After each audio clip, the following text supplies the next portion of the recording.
मैं एक बात कहना चाहता हूं, सदन के पटल पे खड़े होकर आप झूठ बोलेंगे। नंबर 1, उन्होंने कहा एमएसपी नहीं दी जा रही है। कृषि मंत्री ने तुरंत खड़े होकर कहा कि एमएसपी 2.5 गुना बढ़ी, और भी लेटेस्ट एमएसपी नहीं दी जा रही जैसा वक्तव्य आप सदन के पटल पे खड़े होकर कैसे बोल सकते? दूसरा, उन्होंने कहा अग्निवीर को कोई मुआवजा नहीं मिला। रक्षा मंत्री जी ने खड़े होकर कहा कि 1 करोड़ मुआवजा मिला। उसके बाद उन्होंने फिर वो ट्वीट किया, सेना का क्लैरिफिकेशन आ गया। तीसरा, उन्होंने जो बहुत बड़ा झूठ बोला, जिस पर मैं कहना चाहूंगा, भगवानों की फोटो दिखाई। ये बताइए, वो शंकर जी की फोटो दिखा रहे कि मैं बहुत बड़ा शिव भक्त हूं। मैं सारे दर्शकों से कहता हूं, जाके चेक करिए, राहुल गांधी जी ने ईश्वर की शपथ ली थी क्या? न। अंग्रेजी में उन्होंने कहा आई सॉलेमनली अफर्म, सत्यनिष्ठा की शपथ ली, ईश्वर की शपथ नहीं ली, और ईश्वर भक्त हो गए। यह आपका स्वतंत्रता है, आप मत लो ईश्वर की शपथ। मगर जब ईश्वर की शपथ नहीं ली, और 2014 में ईश्वर की शपथ ली थी और हिंदी में ली थी, 2024 में सॉलेमनली अफर्म हो गया और सदन के पटल पे आके भगवान की फोटो दिखाने लगे। ये है बदलता किरदार, ये है बदलता किरदार। और इतना ही नहीं, मैं तो ये भी कहना चाहूंगा, उन्होंने बाकी तो छोड़िए, उन्होंने इस्लाम में भय मुद्रा बता दी। भाई, इस्लाम में तो कोई चित्र नहीं होता। मुझे कोई उलेमाओ उकराम बताए कि वो उनको इल्म हुआ या फजल हुआ या इहलाम हुआ, और अभी तक किसी मुस्लिम ने कुछ बोला नहीं कि साहब वो अभय मुद्रा कैसे दिखा देगा। ओके, मेरे साथ तस्लीम रहमानी भी हैं, उनसे भी मैं इस पर राय ले लूंगा। लेकिन देखिए, सुधांशु जी ने बोला कि दो बॉडीगार्ड, यानी कांग्रेस का जो नंबर है वो 2 बॉडीगार्ड का है। तो एक आप बॉडीगार्ड हैं आरजेडी के, एक समाजवादी पार्टी तो बड़ी बॉडी हो गई है 37 सीट्स के साथ, तो वो भी बॉडीगार्ड है, वो भी। लेकिन वो जी, लेकिन प्रश्न ये है कि राजकुमार भाटी प्रधानमंत्री ने बोला कि ये हिंदू को हिंसक बोलना ये एक बड़े प्रयोग की तैयारी है, और सदन के अंदर बोला। क्या कहना चाहते हैं आप?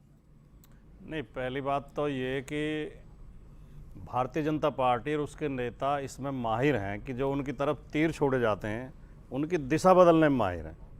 कोई राजनीतिक व्यक्ति इतना नासमझ नहीं हो सकता कि देश की 80% आबादी को अपमानित करके वो राजनीति करने की सोच है। इतना नासमझ कोई नहीं हो सकता। इस देश में 80% हिंदू हैं, और अन्य समुदाय भी जो हैं वो भी अपने आप को हिंदू समुदाय के साथ जोड़ के देखते हैं, जिसमें हमारे सिख भाई भी हैं, जैन भाई भी हैं, काफ़ी संख्या मुस्लिम समाज की भी है, जो मानते हैं कि हमारे पूर्वज हिंदू थे, उनका भी हिंदू धर्म के साथ भाईचारा है, वो भी उन्हें शत्रु नहीं मानते। तो कौन राजनीतिक व्यक्ति होगा जो इस तरह की बात, वो स्पष्ट तौर पर कह रहे थे, वो स्पष्ट तौर पर कह रहे थे कि ये बात जो हिंदू की करते हैं, ये जो हिंदू अपने आप को कहते हैं, ये हिंदुओं को हिंसक बना रहे हैं। इशारों को समझ रहा हूं मैं पूरी तरह से। मैं डॉक्टर सुधा, आपका जो इशारा था मैं उन्हीं के पास, सुधांशु त्रिवेदी, इतना ना समझ तो कोई भी नहीं होगा। राजकुमार भाटी ने सही बोली कि 80%। बोलिए, आप कंप्लीट कीजिए सर। दूसरी बात ये भी बहुत जरूरी है कहना जी कि हिंदू का नारा देके ये हिंदू के नाम पर मुसलमान से हिंदू को डरा के वोट हासिल करते हैं, लेकिन हिंदुओं का ही हकों की हकमारी करते हैं, हिंदुओं के अधिकारों का हनन करते हैं।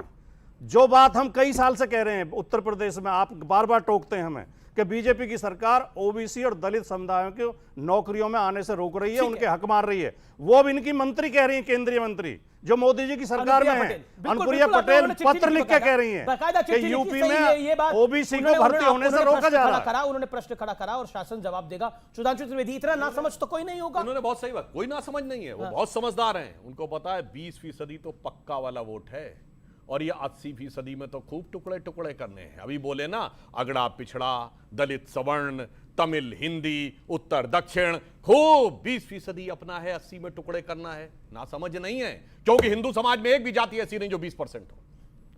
इसलिए उनको अच्छी तरीके से पता है, इसलिए वो बहुत समझदारी के साथ चल रहे हैं। और इसलिए जो माननीय प्रधानमंत्री जी ने कहा ये प्रयोग है, मैं प्रयोग बता रहा हूं।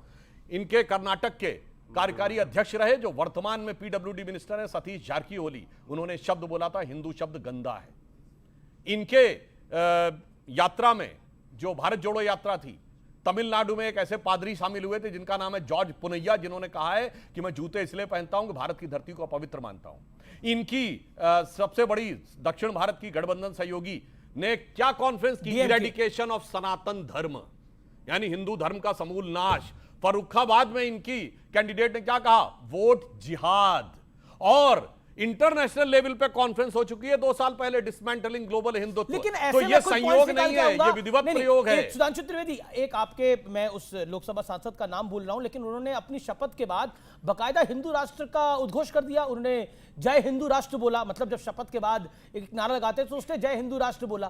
तो कुछ विडंबना इनके यहाँ भी हो सकती है, लेकिन गलती तो सबके यहाँ हो सकती है। छोटी सी नहीं, बरेली आप- के सांसद है, मुझे ध्यान में आ गया, बरेली के छत्रपाल सांसद सिंह हैं। गंगवार थे जी, परंतु बरेली के सांसद, हाँ, yes। बरेली के सांसद छत्रपाल सिंह गंगवार थे। मगर मैं तो यहां ये कहना चाहूंगा, हिंदू शब्द यहां का है, राष्ट्र शब्द यहां का मत, जय फिलिस्तीन।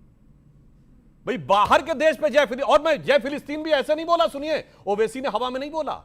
कांग्रेस पार्टी ने CWC में इजराइल हमास की लड़ाई में फिलिस्तीन के पक्ष में प्रस्ताव पारित ठीक किया। है, आपने यू मेड योर पॉइंट। जी नहीं, दूसरी बात सुनिए, जी, जी। सोनिया गांधी ने आर्टिकल्स लिखे फिलिस्तीन के पक्ष में, इजराइल हमास के संदर्भ में।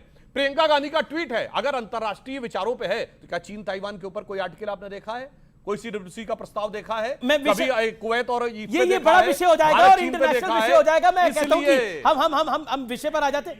नहीं, जी जी जी, मुझे पता है आप अंतरराष्ट्रीय मामलों के जानकार हो, आप इस पे बोलना चाहोगे, लेकिन मृत्युंजय तिवारी, ये क्या हो रहा है? ये क्यों हो रहा है और किस लिए हो रहा है? आप भी हिंदू हैं, हिंसक तो कहीं से नहीं है भैया। देखिए अमीश जी, बीजेपी का कहीं पर निगाह है, कहीं पर निशाना। और आपकी? हमारा तो सीधा निशाना है कि देश को संवारना है, देश को सजाना है, देश को बनाना है। ये हिंदू हिंदू हिंदू भगवान राम का नाम जपते रहे, अयोध्या का हमने मंदिर बना दिया, हो गया क्या? देखिए सब चीज का एक सीमा है, उस सीमा को पार करने के बाद फिर धैर्य जो है लोगों का अरे वो जवाब दिया। सीमा, हैदर भी सीमा पार करके यहीं आ नहीं, गई है। देखिए कोई भी सीमा हिंदू इसलिए हिंसक हो ही नहीं सकता, ना कोई हिंदुस्तान का व्यक्ति बोल सकता है। अरे तो महाराज इसलिए ये राहुल दुनिया जी में- को समझाइए। हम तो कह रहे दुनिया में कहा जाता है सारे जहां से अच्छा हिंदुस्तान हमारा, ये हिंदुओं के बल पर कहा जाता है। अब सुधांशु जी कह रहे थे इनके विद्वता पर कोई सवाल नहीं है, लेकिन विचारधारा पर सवाल खड़े हम करेंगे। सवाल यह है कि आप राहुल गांधी जी क्या कह रहे हैं कि अहिंसा से देश चलेगा, यह देश गांधी जी के रास्ते पर चलेगा, यह देश गोडसे के रास्ते पर नहीं चल सकता है। अगर यह कहा अगर जा इतना रहा है कि कहते आप तो सही था। उन्होंने बोला हिंदू का मतलब अहिंसा हिंसा हिंसा, यही उन्होंने बोला। देखिए राहुल माफ करिए, हिंदू का मतलब हिंसा हिंसा हिंसा। हम दावे के साथ कह सकते हैं श्री राहुल गांधी जी ने बीजेपी आरएसएस को लेकर कहा, ओके। उनकी नीतियों को लेकर कहा। ये आप लेकिन लोग अब एनडीए के पार्टनर के बाद आप लोगों ने ऐसे ही कह दिया। चिराग पासवान ने बयान दे दिया कि गलत बयान है, दूसरी तरफ से शिवसेना ने बयान दे दिया, जेडीयू के कई सांसदों ने बोला कि राहुल गांधी ऐसा कैसे बोल सकते हैं, हम सदन में थे जब ये सब कुछ हुआ। वो कह रहे हमारा तो टारगेट बीजेपी और आरएसएस था, हमारा टारगेट हिंदू था ही नहीं। आप गलत मतलब निकाल रहे हैं, जानबूझ के निकाल रहे हैं, एजेंडा आपका है, प्रोपेगेंडा आपका है। आप एक बात बताइए अमिश देवगन जी कि राहुल गांधी के कितने बयानों का किस तरह से हम लोग इंटरप्रेशन करें, या जो वो बोलते हैं उतना भर माने? क्या माने उनके बारे में? विपक्ष का नेता यदि कह दे किसी एक खास कम्युनिटी को कि वो जो अपने आप को हिंदू कहता है वो नफरत नफरत नफरत हिंसा हिंसा, क्या राहुल गांधी ने वो कहानी नहीं पढ़ी उस ऋषि मुनि की कि एक ऋषि मुनि एक बिच्छू को बचा रहे थे, बिच्छू डंक मार रहा था लेकिन ऋषि बार बार बचाते? तो हिंदी का स्वभाव तो इतना निर्मल और सरल है, क्या राहुल गांधी पूरे जीवन इस देश में इतनी